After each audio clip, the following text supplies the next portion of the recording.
Alright, so the next deck that I'm going to go over for Records of Ragnarok is Poseidon. Honestly, for all the god decks, the only deck that I haven't tested yet was the Valkyrie deck, Brunhilde's deck. But if we're talking about strictly just the three gods, which is Poseidon, Zeus, and Thor, these are decks that you should have some in my honest opinion, you should have some grasp at what they do, at least in terms of what the deck is trying to do to you in the early game, because all three ride lines of the gods just have like a unique form of searching for their cards / pieces that they're able to mount a convincing rush in the early game to make up for some of their weaknesses. Like in Zeus's case, Zeus has the best rush out of all three god decks because it can make 20k, like 15k minimum, 20k, 23k, 28k, 30k maximum columns on turn 2. And Thor is like Thor is the second one because Thor can make like 15k columns on turn 2, and then you have Poseidon. Like Thor can make like 15 to 23k columns on turn 2. Poseidon is technically the weakest in terms of its early game out of all three gods because it can't really make those magic numbers per se. It's just like it's swinging at you because it has the ability to. It's going to swing at you in the early game, but in terms of like its turn 2 aggression, the highest number it's going to be is 20, and that's because of its Vanguard, because of one of your order cards. But let's get into the ride deck. I feel like it's important for you guys to know what these cards like do so that you're more or less prepared / ready, because that's really how like these decks are going to top if they do make any tops, whether it's just a locals or maybe like a small tournament or even a large tournament. They will top solely because you do not know what it does, and it will catch you off guard and just mollywop you because these decks are just naturally aggressive decks. So starting off with the ride line, the grade 1 Zeus does the same thing as all the other grade 1s for the gods. Is sorry, dry throat. When you ride it from the grade 0 Poseidon, I said Zeus, freaking my mouth. When you ride it from the grade 0 Poseidon, you check top 7 cards of your deck for a Poseidon card, you add it to your hand, shuffle the rest of the stack, and put it on the bottom of your deck. The grade 2 Poseidon, which you max these out in your main deck as well because one of your order cards. But what the grade 2 Poseidon does is when you ride grade 3 Poseidon, you pull it out to your rearguard circle. And then it has an additional ability while it is on rearguard circle. When it's retired for your Poseidon's ability, it counts as 2 retires. And that's the magic number in this deck for Poseidon's main ability. Of course, he has the standard god ability of rest any rear guard, search your deck for a Poseidon order, put it to your hand, and shuffle your deck. But his main ability, which makes Poseidon really good, again, all these decks are really good at aggressing you and just gaining advantage, whether it's on board or in hand. His other ability is CB1, retire as many rear guards as you want, and he gets 5k power until the end of the turn for each card retired. If you retire 2 or more, he gets +1 drive check. And this is where your grade 2 Poseidon comes in clutch, because the first time you do this ability on your turn 3, it's essentially free, because you're pulling out grade 2 Poseidon. It's basically a CB1, a 10k, and +1 drive check, which is really good. So that's Poseidon's ability. Getting on into the main deck, going over the order cards, because this is what the deck naturally flows around. So it's the most important pieces of the deck. You play 4 copies of Legends Passed Down Poseidon, and what this order card does is CB1. When you play it and you have a Poseidon Vanguard, of course, you have to have Poseidon Vanguard to activate any of these Poseidon order cards. But CB1, your front row rear guards get 10k power. And then, if you retired one of your own rear guards this turn, retire one of your opponent's rear guards. So obviously, this is, again, the Legends Passed Down orders are the main orders that you do want to use for the god decks, just because it just makes them so much more powerful on top of what they already do. So your Vanguard is going to be swinging for like minimum 23 triple drive. And then you'll have your rear guards. Your rear guards on your first turn are going to be in the ranges of 28, 23, 18, and 20. Thanks to this order card, because this order card is just going to buff up your rear guards. Now, this is especially good if you're going first. Because you're going first, you have triple drive, and you're just making magic numbers to whereas if your opponent hits one defensive trigger, it's not going to ruin your day. So again, that's why you max out on copies of this Legends Pass Down order. You do want to use it every turn, if possible, after your turn 3. And then I'm playing 3 copies of Chinoti Tyro Demeter. The reason that I'm only playing 3 copies of this order card is because unlike Zeus and what's it called? Thor, orders can kind of clog in your hand because you don't really have a good way of getting rid of extra orders in your hand, because Zeus and Thor pitch cards from your hand. So you don't mind maxing out on your order cards because you need it that way, more or less, because you could always add an extra copy you don't need to your hand and pitch it for one of your costs. In Poseidon, it doesn't really work out that way because you don't really pitch for anything besides ride deck and PGs. So extra orders just kind of tend to like be dead cards in your hand. So I cut 1 copy of it. You do definitely, if possible, it just helps out your early game immensely. Search this off of your grade 1 Zeus if you don't have it. Because like I said, what this order card does, which I haven't explained yet, what this order card does is when you play it, you have a Zeus Vanguard, give your Vanguard 10k power, and check the top 7 cards of your deck for a Poseidon unit that's grade equal to or less than your Vanguard. Shuffle the rest, put it on the bottom of your deck. So again, like I said, these decks are just naturally trying to be aggressive. They're trying to plus to your board, make sure you have at least 2 to 3 attacks in the early game. Like in most of these decks, I'm able to create like 2 or 3 attacks unless my hand is just like all triggers. But like I said, this is important in the early game, so like I do search it out off of the grade 1 if necessary, if I didn't open it in my opening hand. But quite after that, you really don't utilize this order card unless you're being like damage denied, because of course you need 2 CB every turn, 1 CB to gain triple drive, and then 1 CB to give the 10k to your front and rear guards. So I feel like 3 is a magic number. I'm a little bit too scared to test with less. I feel like the ratios in this deck are pretty set. There's really not much wriggle room you could do, but you can make an argument for 2. Like technically you don't need 3, but I do like prefer that number because I really do just need to see 1 for my grade 2 turn. And then onto my Poseidon units. You of course are maxing out on Persona Ride. There's really nothing much to say here. You're maxing out on this card because of Persona Ride, also because you could search it off of Demeter when you're on grade 3, and like I said, you just don't have the resources, or it's just a more optimal play to use the Demeter instead of your Legends Pass Down Poseidon. And then 3 of your ride deck grade 2 Poseidon, he counts as 2 retires. There's really no reason not to run him. And then you're running 3 of your grade 1 Poseidon. Again, you're maxing out on your Poseidon cards for your Demeter, but this grade 1 Poseidon, where Poseidon really lacks in creating like sexy numbers in the early game, the grade 1 Poseidon really like helps you in that area, that this is not really a dead card in the early game, because if you went second, you can swing 8 with it. And if your opponent let it survive next turn, okay, it's a 10k. Well, it's a 10k on your turn regardless, but it's a 10k whether it's attacking or boosting. So this is just great in the first 2 or 3 turns of the game because it could just touch your opponent's grade 2 Vanguard. Also, it creates 20k columns with a grade 2 in front of it, and it creates a 23k column with a grade 3 in front of it. So again, maxing it out mostly for your Demeter, just so that when you do your top 7 check, you do not whiff. And then the last Poseidon that you run in the deck is, I don't even know what this guy's name is. Most fearsome Greek god, Poseidon.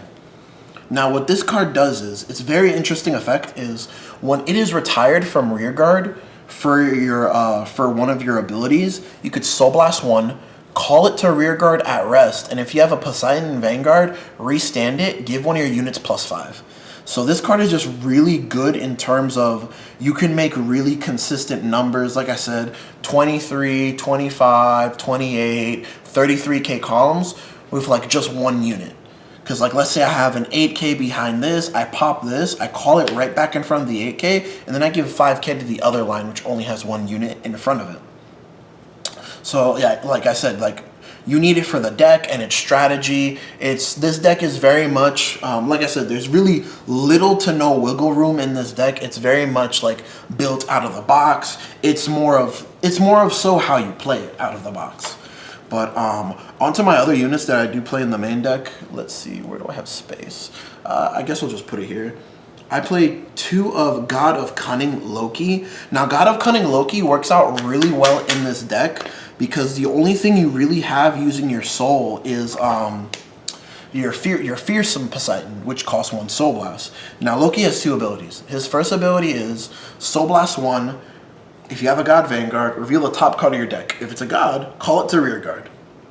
If it's not a God, you put it back on top of your deck. Now, this is really good because, like I think I mentioned this in my first video, that none of your triggers are a race. Your triggers are just Records of Ragnarok triggers. So if you reveal a trigger off of Loki, you now have the knowledge that that trigger is on top of your deck. Sure, your opponent has the knowledge as well because it's revealed. It's not just like you look at it, you reveal so you show everybody.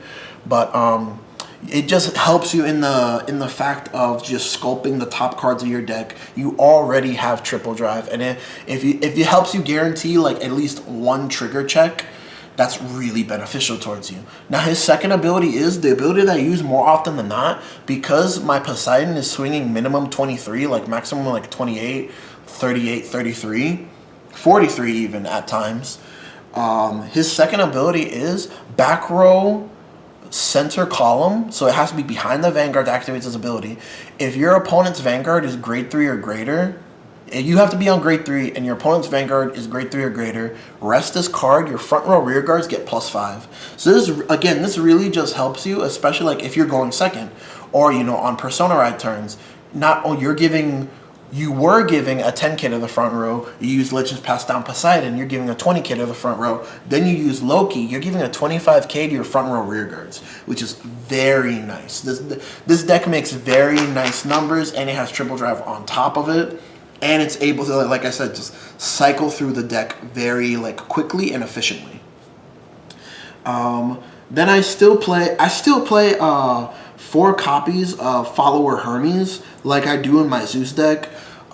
There's another Hermes you can play that's an on-hit that lets you Soul Blast 1, just call out a card from your soul to the back row.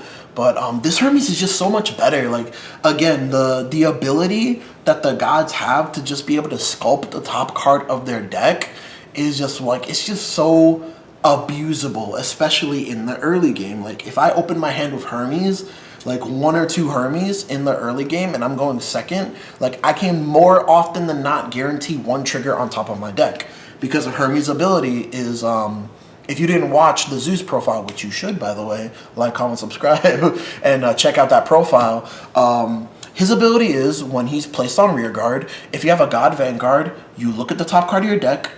If you could either choose to call it, no, not call it. You could either choose to soul charge it, no matter what it is, or leave it on top of the deck, no matter what it is. So this just, again, gives you that knowledge of, even if you don't want to soul charge it and it's not a trigger, it gives you that knowledge of, I know what this next card is, and if it's a card I need, I could just gradually, inherently put it in my hand without any problems. And then the final grade 1, I don't know if I'll have space for this, but I'm going to put it right here in the corner. There's kind of space. Kind of. Just move everything real quick. The final grade 1 is 4 of the DPGs. There's really nothing much to say. DPGs are the best beachies in D. They save you in moments that you would normally die, or in moments normally that PGs would clog. DPGs are just there for you. One of the over trigger, if you didn't see the profile for Zeus, I'll go over the over trigger. What this over trigger does in Records of Ragnarok is, when it's checked, it gives all your front row gods plus 10K until the end of turn, and you could stand 1 of your front row rear guards. And then again, it gives 100 million power. So it can make, again, you have 6 different ways of checking the top card of your deck. So there are at times that you do see the over trigger and you can plan out your attack pattern to the over trigger. But generally, since I have triple drive, even though that I'm a 3 attack deck, I can swing rear guard, Vanguard, and then rear guard, you know, just for that in case that I do check the over trigger, that I'm able to give an additional 10k to the front row. On turns, my front row has 10k, 15k, 25k. It just makes it even more disgusting, especially I'm restanding a rear guard that I'm most likely going to give 100 million power, because I'll attack with the weakest first. Because if you attack with your weakest column first, your opponent either, depending on the rest of your lines for the turn, they either, and their damage count, of course, they take it in hopes of a defensive trigger, or if it's the weakest line, in their mind, they're thinking, this is the weakest line this turn, so I'm just going to guard it, and then I'm either going to take the last 2 attacks or take the next attack and guard it. So that's the mentality there. And then I'm running 3 draw triggers as opposed to 4. In the Zeus profile, I was running 4 draws, but that's because Zeus really doesn't build hand. It doesn't really generate like advantage in those terms. While Poseidon is widely different. While Poseidon like generates advantage on board and can generate in your hand as well, just basically off of you gaining free triple drive every turn, because you're either gonna sack your ride line Poseidon, or you're gonna sack this Poseidon, 1 or more copies of this Poseidon, to get that triple drive essentially for free. Or get that triple drive as like a 1-for-1 cost. But I'm only running 3 draw triggers. I was running at first with front triggers. I liked the front triggers, but there was a lot of times where I missed out on because you have to change your attack pattern if you know the over trigger is in deck. Even though like it's like the smallest chance of checking it. If I know my deck is like, let's say this thin, I'm gonna change my attack pattern for the over trigger, because I have, even though it's this thin, I have 3 chances of checking it. But I did switch it to draw triggers because I did feel like even though my hand size was healthy, it was a little bit smaller than I liked. So that's why I did put the 3 draw triggers in the deck. And then for the rest of the triggers, it is pretty much, do I have room in that little area? I think I do. Pretty much standard. This is normally, without the over trigger, a 3 attack deck. So we're playing 4 of the soul crit, 4 regular crit, and then I'm playing 4 heal triggers. And that's essentially the Poseidon deck. It plays, if I would compare it to any deck right now in standard, like if you're a fan of how Zorga plays, all 3 of the god decks are basically made from the same blueprint of Zorga, to whereas you want to play an order card every turn if possible, and then you gain massive benefits depending on the order you play. Do I think this deck is a competitive deck? Yes, I do. Competitive in the terms of, I do believe it is strong enough. It does create a detrimental early game for most decks, especially grade 4 decks, to whereas they can't really get the ball rolling until turn 4, or they could possibly get the ball rolling, but then they either guard with all their pieces, or they try to, all their pieces are on board, and then I can just, you know, snipe or attack into them, depending on how weak their hand is. So, yes, I do believe this deck is meta viable. I wouldn't say it's top tier, though. I would put it somewhere in between tier 2 and tier 3. Well, that's pretty much the end of the profile. Don't forget to like, comment, subscribe. I will be doing Thor next, and then I will get down into either I'm going to do Broomhilda next, or after Thor, or I'm going to get down into the human decks. The human decks out of Records of Ragnarok are the weakest decks. I think the strongest human deck is Adam. It goes Adam, Lubu, and then Kojiro. Kojiro is the weakest human deck. It's sad to say because he's the only one that won out of all 3 of them, and he's the weakest, which is really shocking to me. But they didn't build this set with the anime in mind. They just kind of built this set like they choose what was good and bad. And generally speaking, if you wanted to pick up a deck from the set, the gods are what gonna get you your bang for your buck. Anyways, see you guys.